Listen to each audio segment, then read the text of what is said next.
Hey guys, Jocelyn here with Fantasia Elegance. I have another wire wrapped jewelry tutorial for you. In this video I'll be showing you how to make this very cute, very pretty, kind of fairy inspired bracelet design.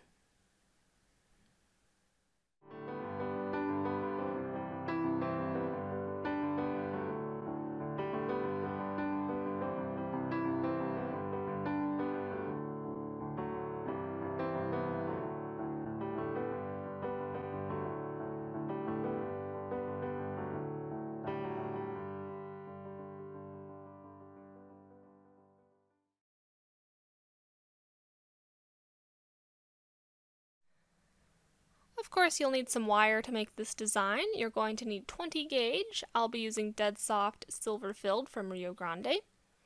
And you're also going to need some either 24 gauge to make a twisted strand. You can also get pre-twisted 20 gauge, which would work as well. And you'll need some jump rings. I'm going to be using 3mm inner diameter 20 gauge jump rings. And some stones. I will be using amethyst and aventurine, about 5mm in diameter each. Go ahead and check out the description section below for a list of the tools and materials I use, as well as the brands, where you can buy them, all that good stuff. So go ahead and pull out your 20 gauge wire. We're going to cut some lengths of that. I'm going to straighten it out first to work harden it a little bit. So taking our ruler, we're going to be cutting a 6-inch length of that wire. And for those of you in metric, that's about 15.5 centimeters.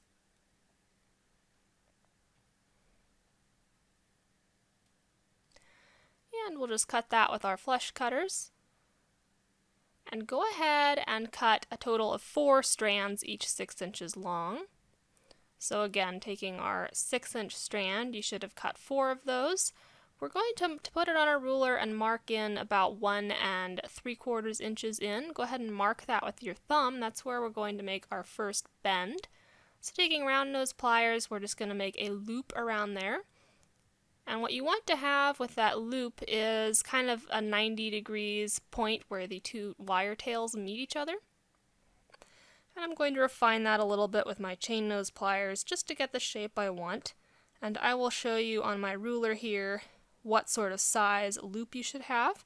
It should come to just about 2 inches with the tail at the end of the ruler, so that you can get the same size loop that we're making, and we're forming the flower portion. So I'm going to make a second loop right next to that one. And for this one, you want the two wires to be now running parallel to each other. And try and get that second loop to be as close in size and shape to the first one as possible.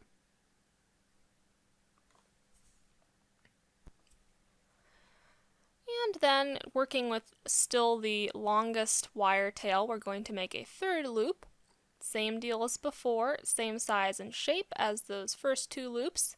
And we're lying all the wires parallel with each other so that all the loops kind of meet at a 90-degree angle to each other. And just refining that shape with your chain nose pliers. You should be able to see we're making kind of a 4-leaf clover shape here. So again, working with the longer end of that wire tail, we're going to make the 4th and final loop. And you should now have your 2 wire ends heading in opposite directions from each other in a single line with your flower roughly in the center, equal lengths of wire on either side. And congratulations, you've just made one 4-leaf clover flower design. So what we're going to do now is start bending these wires a little bit off to the side, and we're going to make little loops right next to the flower. So just around our round nose pliers, a little loop there, and maybe a little smaller. I made it a little bit too large. You want your loop to be smaller than one of those flower petals for sure. I'm doing the same thing on the other side, except I'm going to have the loop going the opposite direction of that other loop on the other side of the flower. So you can see one goes right and one goes left. And try and get those 2 loops to be just about the same size as each other. So you should have something like that now. And then go ahead and put one of your beads on one of those wire ends. And I'm using, again, a purple amethyst. I believe this was 5.5mm. You can use anything from 4 to 6 will work just fine in terms of bead diameter. And then using your round nose pliers, we're going to finish off that wire end with a little loop. So I'm just going to wrap it nice and tight there so that the end meets itself and makes a closed loop to hold that bead on there. And I'm just going to refine it until it's lying how I want and looks nice. I kind of want everything to be in a roughly straight line on either side of the flower, so you'll see me tweaking that a little bit to kind of get things lying in a straight line. And then taking your other color of bead, we're going to do the same thing, slide it on the end of that other wire, and again we're going to make a little wrapped loop to close off that wire end. And I'm going to have it once again heading the opposite direction of the first loop we made, just like so. And once again tightening it down, kind of refining everything with my chain nose pliers, and once again tweaking that so that everything is running in roughly a straight line.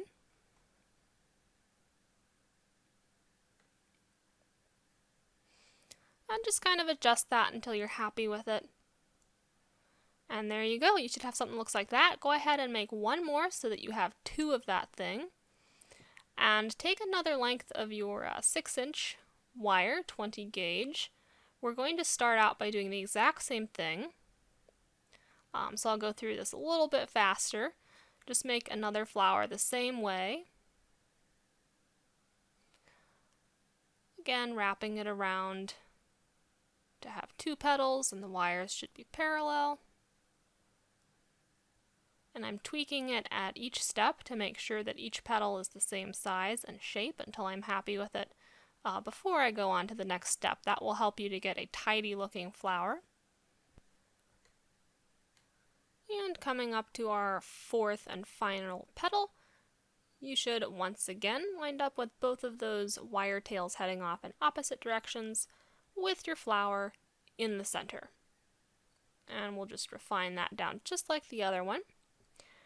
And at this point we're coming up on the different way that we're going to make these last two sets. So I'll slow back down a bit. Now on the first one we had those little loops right next to the flower, and then the bead, and then the final swirl. We're going to do this one a little bit differently. For this one what we're going to do is actually slide the beads on so they are right next to the flower. So I'm going to do my amethyst bead on one side, and then I'm going to make the loop after the bead. And again, we'll finish off with a little swirl, a closed swirl, and tightening that on down. And then I'll put one of my green aventurine beads on, again directly next to the flower, and then putting in the little loop. And I'm going to try and make it the same size as the loop I did after the amethyst bead so that everything is symmetrical. And again, that loop I had heading off in the opposite direction as the loop below the amethyst bead. And again, closing off with that tight little swirl so that everything is finished. There won't be any loose ends that will poke your wrist or catch on clothing or any of those nasty things. So you should have one that looks like that. Go ahead and make another one of those so that you have two total. So you should now have 4 total links to put into your bracelet. 2 with the bead right next to the flower, 2 without, and we're going to alternate them to arrange them in our bracelet. We're going to alternate the types of links and also the colors of beads. And then to put them together, go ahead and take out your jump rings that we had earlier. We'll start with one opened one, and we're just going to start connecting these links by using those little loops that we made on the end of each component. So we'll link them together just like that, and go ahead and using 2 pairs of chain nose pliers, twist that jump ring on closed to connect those 2 links. Just like so. And then we're going, so you should have something like that, and then we're going to add a second jump ring through that exact same slot. To kind of strengthen it up, we're going to double up 2 jump rings right next to each other. So both of them going through the same holes, and twisting that closed just like the first one. So you now should have 2 jump rings connecting those right next to each other. And we're going to do the same thing with the rest of the links, just connecting them one after another.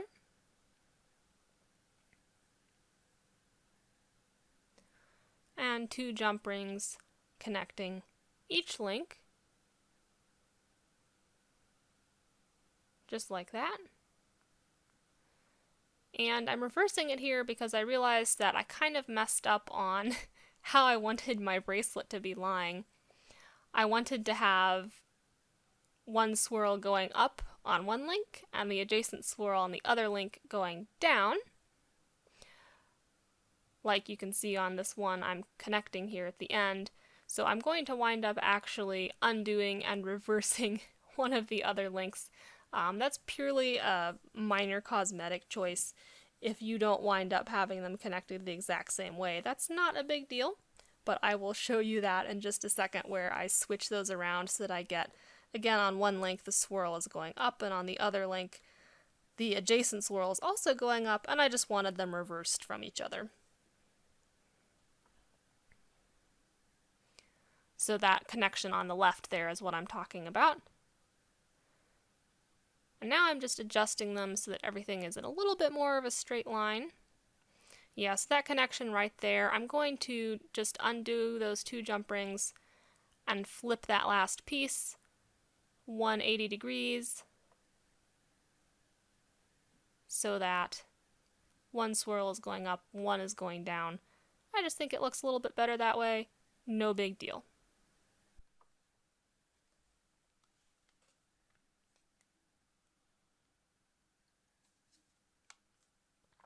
There we go. So that's more what I wanted. And again, just doing some final edits, just nudging things here and there so that everything flows in a little bit more of a straight line and there aren't any weird, wavy areas in the bracelet. And now I'm going to measure it. You should have something about 6 inches long at this point. I'm making a bracelet that should be 7 inches long total, so that is going to be perfect. At this point, take out your 24 gauge wire, and we're going to make some twisted wire. So I'm just feeding off a long length of that.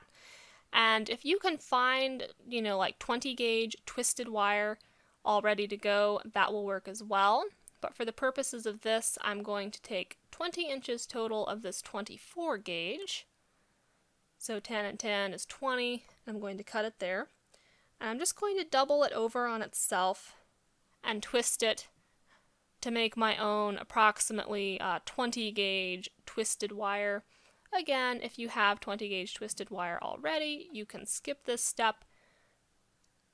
We're starting with 10 inches on either side, and we're going to twist them. And I will speed through that, but basically I'm just using my pliers and my fingers to start a twist. You can also do this using a drill. It's a lot faster and easier, but I just thought I'd knock it out by hand for the purposes of this video real quick, no big deal. So I'm just twisting as tight as I can, and I'm keeping the wires going in opposite directions rather than coming kind of close to each other as I do the twist. That will help you keep the nice twisted texture that you're looking for. And then at the end, it's got some kinks and bends, so I'm just going to work those out with my fingers, run it through my hands a bit. This will also have the added benefit of work hardening, so it'll make your wire a little bit more sturdy and resilient, which is also a good thing, because twisted wire can tend to be a little bit less strong. So we should now have about 9 inches total length of twisted wire. So again, if you had 20 gauge already twisted wire, you could just cut a 9-inch portion, and we need 2 of those, so 2 9-inch pieces, which I have made here through the magic of fast forwarding. Now go ahead and take one of those pieces, and we want to attach the end to the end of our bracelet. So I'm going to do that by looping it through the final loop portion on that last bracelet link. And I'm going to kind of wrap it around a few times using my chain nose pliers, making sure it's secure. You want at least 2 or 3 total wraps around that position. And then I'm going to find a little place where I can snug down and squeeze real tight the ends so there aren't any sharp bits. And then we're going to kind of do a swirling back and forth motion on here. And we're going to progressively feed the end through each of those sets of jump rings to secure it. And tweaking with my pliers as we go, I'm kind of making little S shapes that lie over each flower component. And if you reverse directions after putting it through those two jump rings, that will kind of lock it in place to keep it where you want it. And as I go, you see me kind of pulling on either ends of the bracelet to spread it out and make sure that I'm getting the maximum length. That will help ensure that your twisted wire is lying how you want it, because you don't want the twisted wire to wind up making your bracelet shorter. So again, feeding the end of that twisted wire through both sets of jump rings, and I've made kind of another little S swoop over the second flower component. And again, I'm going to reverse the direction of the twisted wire after I've put it through both of those jump rings to kind of lock it in place. And you can really freeform this. You don't have to do it exactly how I'm wanting. You just kind of want to get a natural vine-like appearance for this twisted wire, kind of swooping and diving around the flowers. So if it winds up being somewhat random and not exactly what I'm doing, that's okay. You can see I just undid what I had done there. I decided I didn't like how that was lying, and instead of pushing the end of that twisted wire up through the jump rings, I want to push it down through them instead. So I'm just doing that to make it a little bit more secure. And again, at each step, I do recommend spreading out your bracelet, seeing how things are lying, making any little adjustments before you go on to the next step. And we're coming up on the final flower component. So I'm just making sure that that twisted wire is exactly how I want it, because we're going to need to attach it and finish it off at the end here. So making that final little swoop over the flower. And then we want to decide where to tie off this twisted wire. I'm going to wrap it a few times. So let me trim off that excess. You can save that and use it in another project. But I decided to wrap this kind of around the base of that loop rather than through it, just because that's where it was fitting better for me. But wherever you can find a good space to wrap it around and finish it off, you can go ahead and do that. And just trimming off with my flush cutters, and make sure that you squeeze down those ends so there aren't any loose pokey bits that can catch on clothing. And making some final edits just so everything is lying how I want it. This is what you should have approximately now. So starting to look really pretty with that braided wire swooping around. We're going to do our second piece the same way, but we're kind of going to form a almost like, a DNA double helix kind of idea, where the two wires are swooping in reverse of each other and crossing in places. So that's kind of the look that we're going for. I'm just attaching the second twisted wire on that little loop portion right next to the bead. Just like before, I looped it around and wrapped both strands of that twisted wire at that location 2 or 3 times, and then I'm snugging it down with chain nose pliers. So whatever the first wire does, I'm kind of going to do the opposite of it with the second wire. So where the one goes from right to left, I'm going to have the second wire go from left to right. Here I'm going down through that set of jump rings because the first wire went up through that set of jump rings. And that will help to secure everything in place. You should be finding at this point, and I'm also going to go behind the flower now on alternating flowers rather than in front. Again, just adding more stability, more visual interest, because you're kind of doing different things with this second twisted wire. And you should be finding now that it's a little bit harder to force it through those 2 jump rings. That's a good thing. That means you're tightening your bracelet down and making it sturdier. Just use your pliers if you need a little bit of help to force that through where it needs to go. And feel free to, play around with the wire so that it looks nice and you get those two twisted strands kind of playing with each other, how they intertwine. Just find something kind of natural looking and organic that works well for you.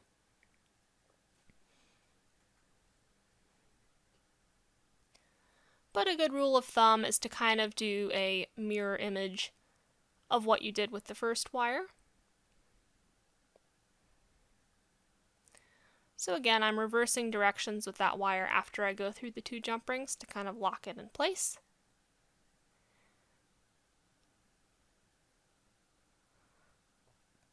And once again, we need to find a place to tie this off on the end.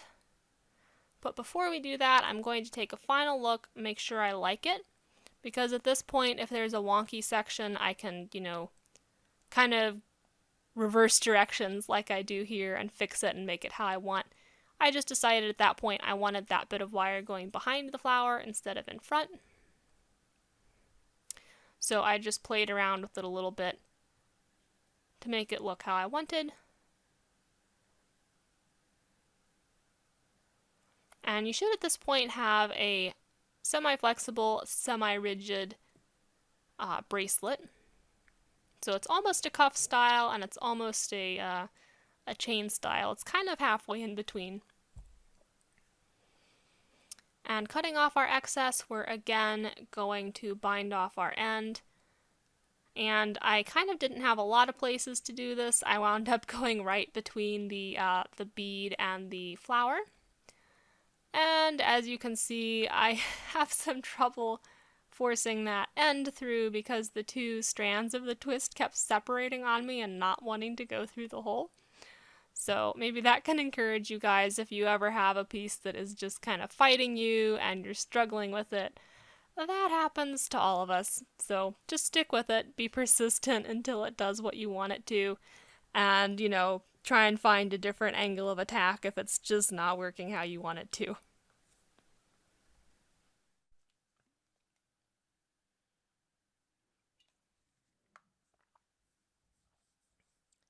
But yeah, I fought with this a lot longer than I should have. Should not have been that hard. Anyway, eventually I succeeded in getting those ends through with my pliers so that I could wrap them around enough to make it secure and not have any loose little bits that would catch on clothing. Or on skin, because that would also not be pleasant at all. There we go. So I'm going to trim off a little bit there and just smush them on down. Take that, bracelet. Alright, so once you've got that fastened down to your satisfaction, let's go ahead and take a look, make any final tweaks and adjustments that we might want to do. I'm just kind of pushing wires into place using my chain nose pliers as needed, just to make everything look neat and tidy, no, weird little lumps in the wire that I don't want. I am pretty happy with this. You should have something that looks about like this now. And let's go ahead and finish this off. So I want a 7-inch one. Mine is about 6 inches long. So I'm going to add on a clasp with some adjustable loops to fasten it. So go ahead and pull out your 20 gauge wire and another of your little beads. I'm going to add a little kind of loose bead component with loops to attach my clasp onto. And you should have about a centimeter of loose wire on either side of the bead. And we're just going to make a tight loop on one end. And I'm going to offset it so the loop is on top of that tail. Tightening it down so it's all nice and closed.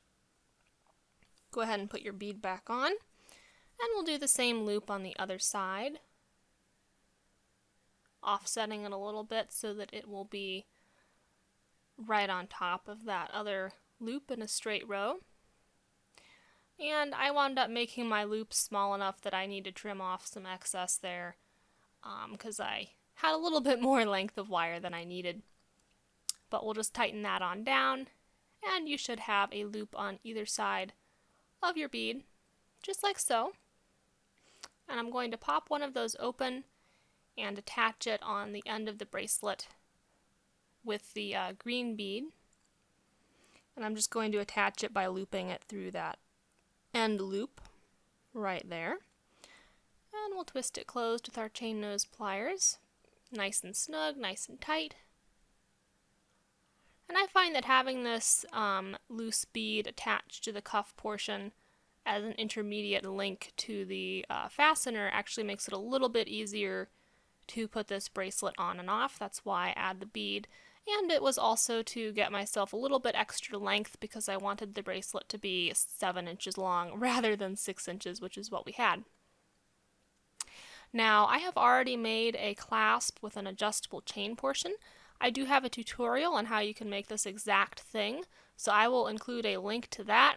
You can view it by clicking in the upper right-hand corner of your screen. There's a little lowercase gray I, and if you go there, you can see that tutorial on how to make this clasp and adjustable link portion.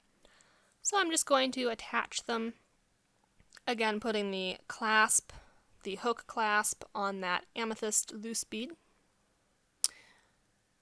And we will put the adjustable loop portion on the other end of the bracelet. And I made mine adjustable, with about a 1.5 inch margin. You can just do one loop if you are sizing the bracelet for yourself. If you're selling it, you may want to make it a little bit adjustable. Totally up to you how many links you want to have here. And we'll just twist that closed for a nice snug closure, just like so. So you should have something like that. As you can see, we're now at an adjustable 7 to 8 inches for my bracelet. And I'm now going to gently shape this so it's curved to better fit on a wrist. And this should be pretty easy to do if you used dead soft wire. I'm just going to, using my fingers, gently shape it. You could wrap it around, around object, a bottle, a bracelet mandrel if you have one. But I find I can just do it by hand, and that does give me some good control. I'm actually bending each of the flowers slightly in the center, and I'm also putting bends, in between the beads and just every portion of it so that it bends smoothly. And you can test out that it fastens and looks how you want it to. So there you go. That is our fairy-inspired flowers and vines bracelet. I hope you enjoyed this tutorial, found it helpful. Feel free to check out my Etsy shop and Facebook page. The links are in the description section below. And also don't forget to subscribe and click that little bell to get notified when I come out with new videos. I do have lots more planned. Thanks for watching and happy crafting!